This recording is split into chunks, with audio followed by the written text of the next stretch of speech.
আসসালামু আলাইকুম। আজকে আমরা রুই মাছ ভুনা করবো।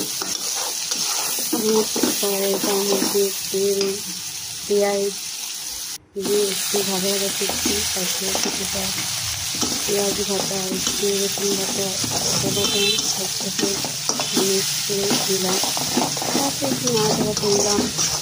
তারপরে কতক্ষণ পরে দিলাম হালকা ব্রাউন কালার বা বাদামি কালার হয়ে আসছে, তখন কিছুটা সময় পরিমাণ মতো একটু জলটা কমাইলাম।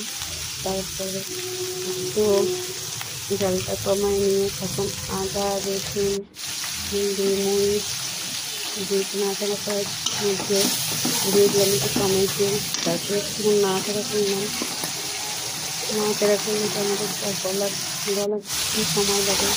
তারপরে তিন চারটা কাঁচা মরিচ দিয়ে যখন কালারটা আসছে, কালার যে এত সুন্দর আসছে, মানে আর পচলায় আমি কড়াইতে মাছ ভাজতেছিলাম, আর এই পাশে মশলা কষাইতেছিলাম। তারপরে মাছ ভাজার পরে মাছটা এখানে দিয়ে দিচ্ছি। আমি মাছটা আগে দেবো, তারপর একটু পানি দেবো কষানোর জন্য। মাছটা একটা একটা করে দিয়ে সম্পূর্ণ দেওয়া শেষ হয়ে গেলে তারপরে দিচ্ছি, আর দেওয়া শেষ হয়ে গেলে তারপরে এখানে কিছু পানি দেবো। পানি দিয়ে সুন্দর করে নাড়াচাড়া করে মাছগুলো সুন্দর করে বসিয়ে দেব। কিছুক্ষণ রান্না করব মাছটি হওয়ার জন্য। পরিমাণ মতো একটু পানি দিলাম।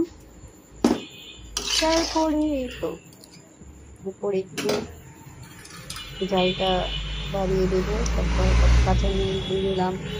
কাঁচা মরিচ দেওয়ার পরে একটু জলটা বাড়িয়ে দিয়ে শুকনো জন্য ঢেকে দিলাম।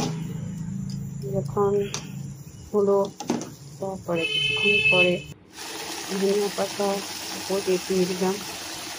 আবার কিছুক্ষণ আগে মিক্সে দিয়ে নাড়াচাড়া করে মাছটাকে দেখলাম হলো না কি হলো।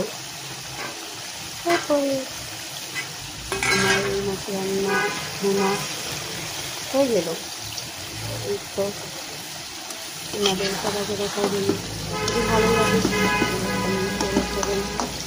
জানাবেন। Thank you.